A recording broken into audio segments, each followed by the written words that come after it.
Barbatruc. Ce petit tour de magie représente bien, me semble-t-il, l'objectif de cette transformation. Donner le plus de valeur possible à une production. Mais finalement, est-ce que c'est rentable ? Si vous me suivez, vous savez que je commence à travailler avec les producteurs et éleveurs autour de chez moi. Pour les poulets, je n'ai pas très loin à aller car ils sont chez mon voisin à moins d'1 kilomètre. Mon voisin vend ses poulets chaque semaine sur différents marchés et il arrive que lors du dernier marché le dimanche, il lui reste des poulets invendus. Et c'est là que j'interviens. Je lui achète ses poulets et je les transforme. Au cours de cette vidéo, je vais vous montrer les étapes de la transformation. On va voir 3 recettes de préparation et on va suivre la rentabilité de l'opération. Pourvu qu'on puisse espérer mieux. Si vous êtes abonné à cette chaîne, vous savez que l'on y parle entre autres d'autonomie. Dans une idée d'être plus autonome, il faut que je me sorte ce mot de la tête. Ça ne veut rien dire autonomie. C'est un fantasme d'urbain déconnecté de la réalité. Alors l'urbain c'était moi, le déconnecté c'était de moi. Et je ne voudrais pas vous transmettre ce virus. D'ailleurs, je vous prépare un antidote pour bientôt. En bon novice que j'étais, dans un premier temps, je me focalisais sur l'idée de produire ma nourriture.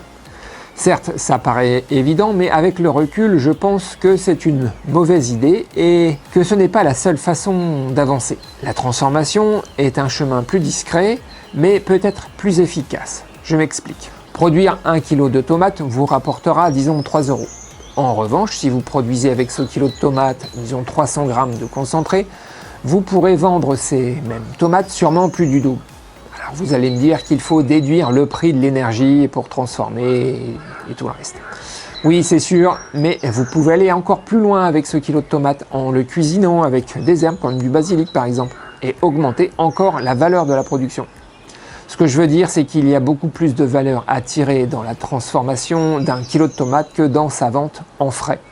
Et ça, c'est valable pour tout. Pour ma part, comme mon contexte est difficile pour la production en général, qu'elle soit végétale ou animale, je m'oriente plus vers la transformation. C'est pour cette raison que j'ai investi dans mon labo. Alors pour ceux que ça intéresse, la vidéo est quelque part au-dessus de ma tête. Pour cette transformation, mon ingrédient principal est, vous l'avez compris, du poulet. J'ai 3 gros poulets tout frais qu'il faut dans un premier temps désosser. Pour rechercher le plus de valeur, j'ai choisi de transformer les parties plus nobles en terrine et les restes en rillettes et bouillon. L'idée, c'est de ne rien perdre. Alors, j'essaie de me placer dans un contexte de ferme où le paysan va chercher à tirer parti au mieux de ce qu'il a produit. Donc, première idée, on ne jette rien. Commençons, si vous le voulez, par les terrines. C'est la partie qui sera faite à partir de la chair, des pattes et des filets. Et donc, il faut commencer par désosser. Alors non, je vous rassure, on n'a pas besoin de ça. Mais c'est quand même bien d'avoir un couteau bien affûté. Et en règle générale, c'est quand même bien d'avoir des bons outils. Dans la désosse, on finit par prendre rapidement le coup de main. Je commence par tailler la peau pour libérer la cuisse afin de pouvoir déboîter l'articulation de la hanche. Il ne reste plus qu'à mettre un coup de couteau dans la jointure. Ensuite, je lève les filets en prenant l'aile avec. Ça me permet d'avoir une bonne prise pour tirer dessus.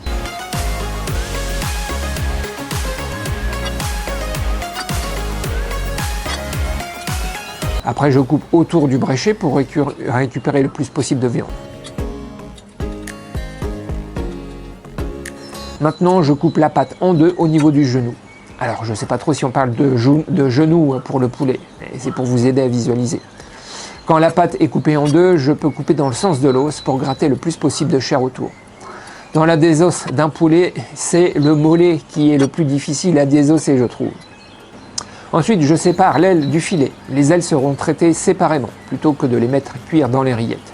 Je pense qu'il est possible d'augmenter la valeur de cette transformation en proposant autre chose avec les ailes et les abats. Donc ceux-ci vont partir au congélateur pour constituer un stock pour une future transformation. Je m'efforce de ne rien jeter, mais il y a quand même quelques petits déchets. Des morceaux de peau trop emplumés et les glandes du croupion.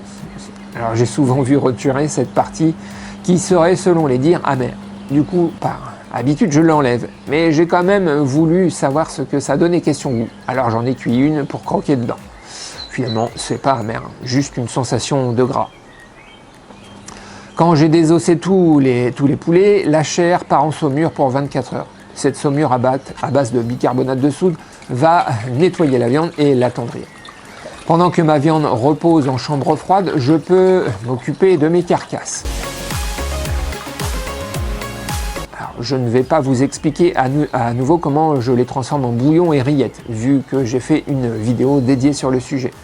Cependant, on peut déjà entamer le volet rentabilité.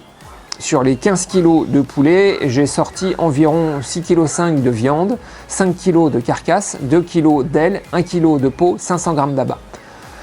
Pour un total de 120 €, soit 8 € le kilo.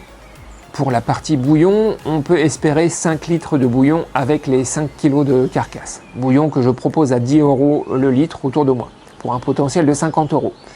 Concernant les rillettes, alors je ne sais pas d'ailleurs si on peut encore les appeler comme ça.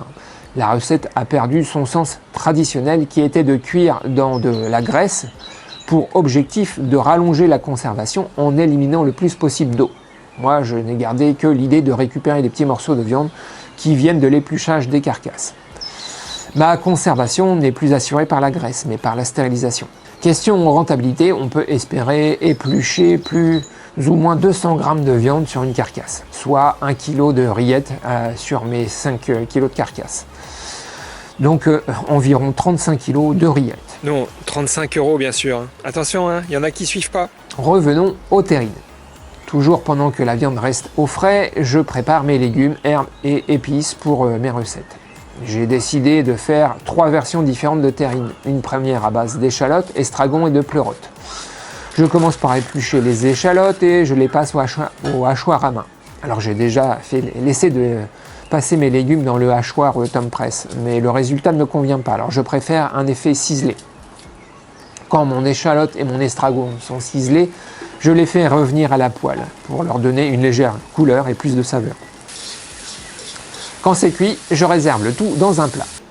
Je passe ensuite à la préparation de la seconde recette à base de gingembre et d'ail. Et je commence par éplucher.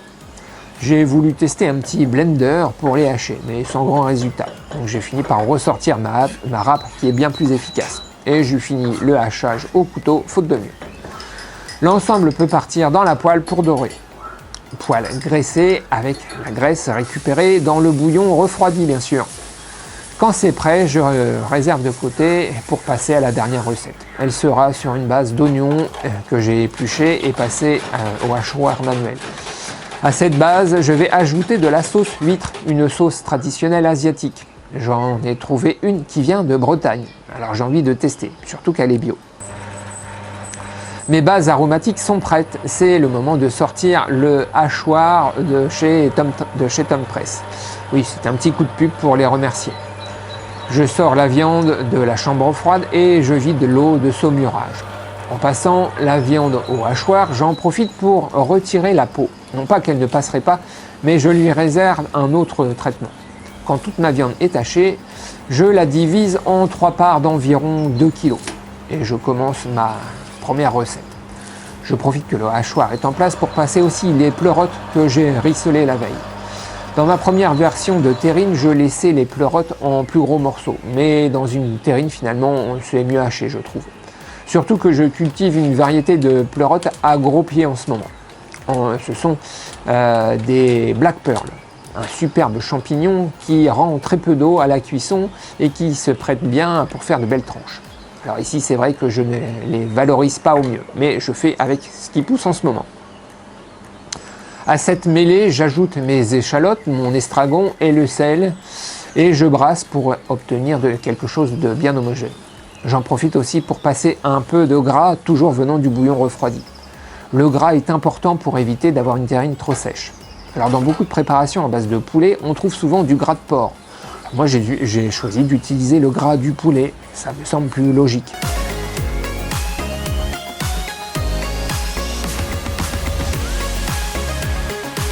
Le moment de mettre en bocal est venu et je vais utiliser des bocaux WEC une version à 370 ml et une version à 580. Lors du remplissage, je fais bien attention de ne pas trop remplir justement, car j'ai eu de la casse au moment de passer à l'autoclave. Sur des marques concurrentes, il y a un indicateur de remplissage sur les bocaux, et je trouve que ça manque sur les bocaux WEC.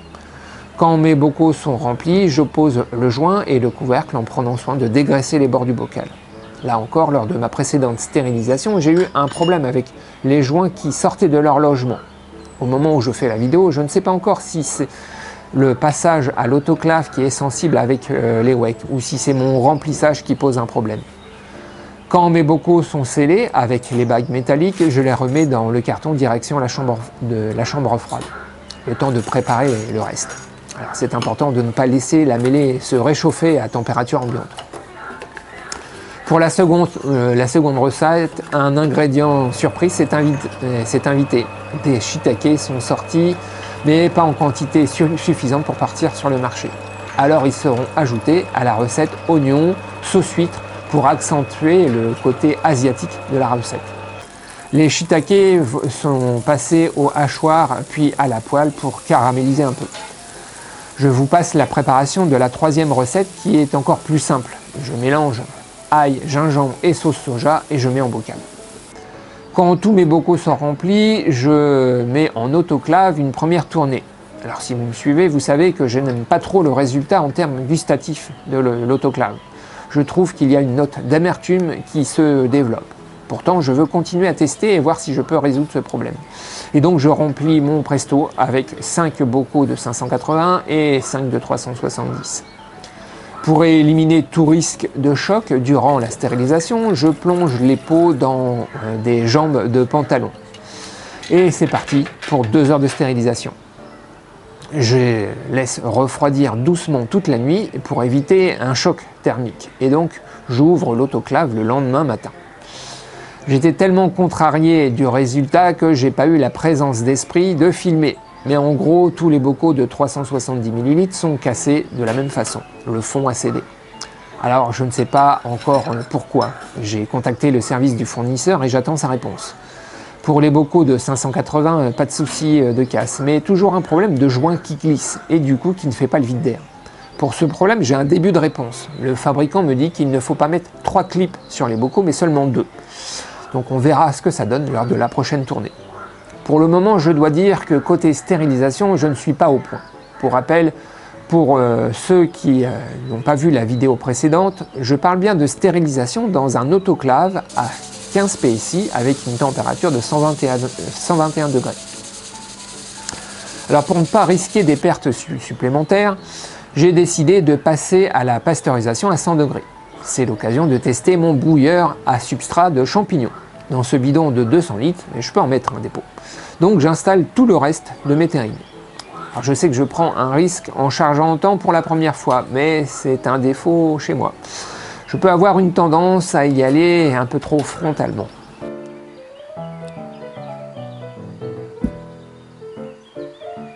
Aïe. Mais cette fois-ci, j'ai plus de chance et c'est presque un 100% de réussite. Car j'ai quand même commis l'erreur d'ouvrir trop tôt. Je n'ai pas eu la patience d'attendre que ça refroidisse doucement. Et 3 joints ont bougé, annulant l'effet stérilisant. Dans les faits, la pasteurisation à 100 degrés à la vapeur est bien plus intéressante économiquement parlant et gustativement parlant. Mais ça reste mon avis, car j'ai fait goûter autour de chez moi la même recette, soit stérilisée, soit pasteurisée. Et les avis ne vont pas en faveur d'une version plus particulièrement. Je dirais que chaque traitement thermique a ses avantages et ses inconvénients. À nous de savoir en tirer parti. Je peux remettre mes terrines dans les cartons et les stocker en chambre froide. Je sais que la plupart d'entre nous ne stockent pas leurs bocaux pasteurisés à 100 degrés en chambre froide. Au vu des statistiques, le risque de stocker à température ambiante est vraiment faible. Mais comme je cherche à me placer dans une démarche professionnelle, je m'efforce d'être le plus possible dans les règles de l'art. Bien, voyons ce que tout ce travail pourrait rapporter dans le porte-monnaie. Côté dépenses, 15 kg de poulet pour 120 €, 1 kg d'échalotes pour 8 €, 1 kg d'oignons pour 2,50 €, 1 kg de pleurotes pour 3 €, un pot de sauce huître pour 30 €, Ah oui, ça pique la sauce huître. 100 g d'ail pour 1 euro, 100 g de gingembre pour 50 centimes, un bouquet d'estragon pour 2 euros, 18 pots Weck pour 36 euros, plus disons 3 euros d'épices en tout genre. Total 206 euros. Côté recette potentielle, environ 8 kg de terrine de poulet pour 280 euros à 35 euros le kilo, 50 euros de bouillon d'os, 35 euros de rillettes, 30 euros d'ailes que je n'ai pas encore préparées, et 10 euros peut-être avec les abats. Soit environ 405 euros de recettes et un bénéfice de 199 euros. Allez, 200 pour faire simple. 200 euros pour 2 jours de travail, ce qui doit faire à peu près un SMIC horaire. C'est pas folichon, je vous l'accorde, surtout que j'ai pas compté l'électricité et le gaz consommé. Alors, y a-t-il une marge de progression? Alors oui, je vois 3 pistes. Changer de bocaux pour des moins chers, ne faire qu'une recette pour gagner du temps sur la préparation et éviter des ingrédients trop chers comme la sauce huître. Avant de vous quitter, je vous propose une petite dégustation visuelle. Vous allez pouvoir vous rendre compte de l'effet de la stérilisation. Voilà une terrine de poulet à l'estragon pasteurisée. Vous pouvez déjà noter la couleur plutôt claire et les petites particules d'estragon. Quand on la coupe, on devine bien encore la sensation d'humidité, avec dans le fond un peu de gélatine. Sous la dent, c'est encore plutôt moelleux et on sent bien la présence de l'estragon. Voilà une autre terrine, mais stérilisée. Déjà, l'aspect est très différent. La couleur est plus sombre et on a plus de mal à distinguer la présence de l'estragon. Dans cette version, j'avais décidé de laisser les pleurotes en gros morceaux. Alors, ils sont faciles à distinguer, mais en termes de goût, je trouve qu'ils ont surtout pris le goût de l'ensemble. Voilà, j'espère que ça vous donne envie de passer en cuisine et de vous lancer aussi dans de la transformation en plus gros. Pour ceux qui préfèrent, il y a un lien dans la description si vous voulez goûter mes terrines. Et il faut bien le dire aussi, si vous voulez me soutenir.